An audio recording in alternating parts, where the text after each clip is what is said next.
Parents know their kids rack up a lot of screen time, but it's not just at home. Schools are digitizing many of their lesson plan too.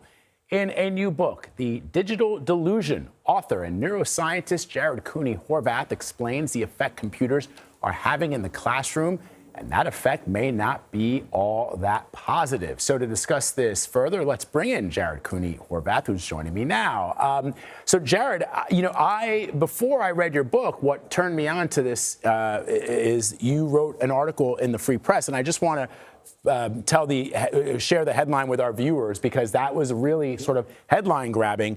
The article is, "We gave students laptops and we took away their brains." And this is, of course, excerpting some of the work that you've provided now in this book. Why did you want to write this book, and what did you conclude? Yeah, so over the last 10 years, I've been working with schools as a neuroscientist, just looking at how does learning work, how does it not work.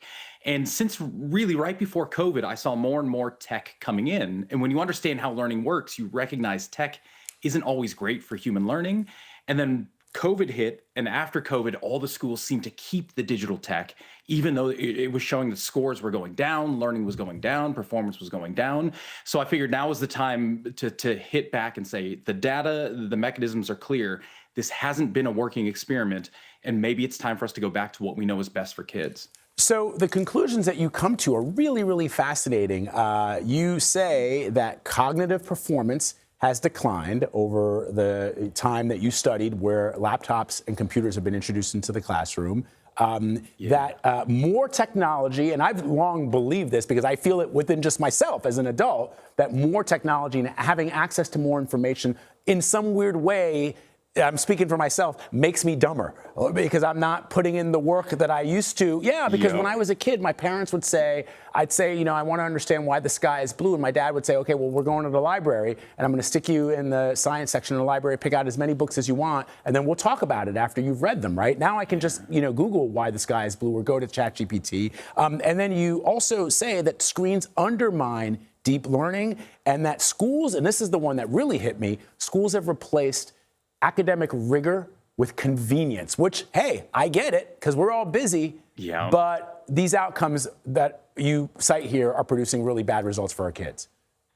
Yeah, and a scary thing is since we've been recording cognitive outcomes with human beings, so this is from the early 1900s till now, every generation has outperformed their parents on measures of memory, general IQ, attention, until Gen Z. That is the first generation to underperform us, and Gen Alpha is underperforming them.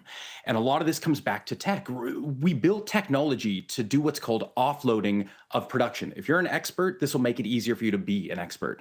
We did not build these tools for learning to help people become experts. And the more we kind of use these adult level tools that we use to avoid thinking with kids to help them avoid thinking, we shouldn't be surprised when the outcome comes back as they're doing worse, they're learning worse, and they're understanding a lot less than we ever were.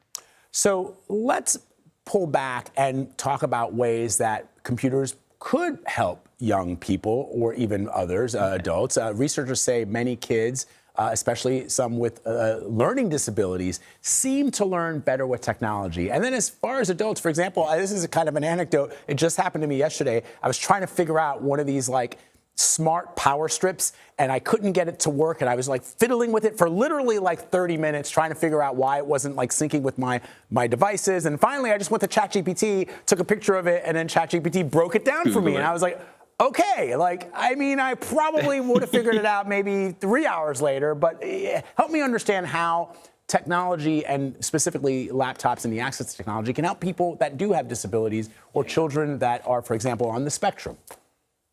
Yeah, and I think go back to your example. That's a great example of using technology to solve a problem.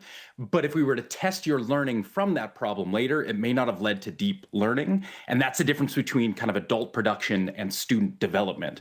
But go back there, by all means, a good rule of thumb when it comes to tech is something is better than nothing. And there are a lot of students with disabilities who literally cannot access learning without tech, in which case, of course you bring it in. If you're a surgeon and you're learning how to do heart surgery and we don't want you practicing on actual patients, let's bring in tech. Something is going to be better than nothing.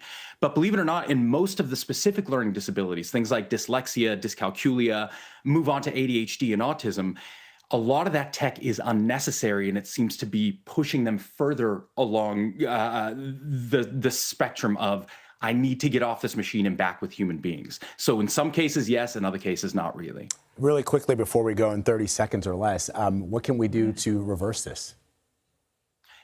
Go back to what we were doing 20 years ago. Pen, paper, buy a printer if you're a parent, buy a printer if you're a school, build a computer lab. Don't make computers accessible everywhere, make them very specific. And we go back to analog learning. That's how we developed to learn. Man, I love this conversation. I wish we had a podcast together. It's so fascinating. Jared, thank you very, very much. Appreciate it. Really, really interesting. Thanks for your work. Thank you. We should mention that the Free Press is owned by our parent company, Paramount Skydance. Jared Cooney Horvath, thank you very much.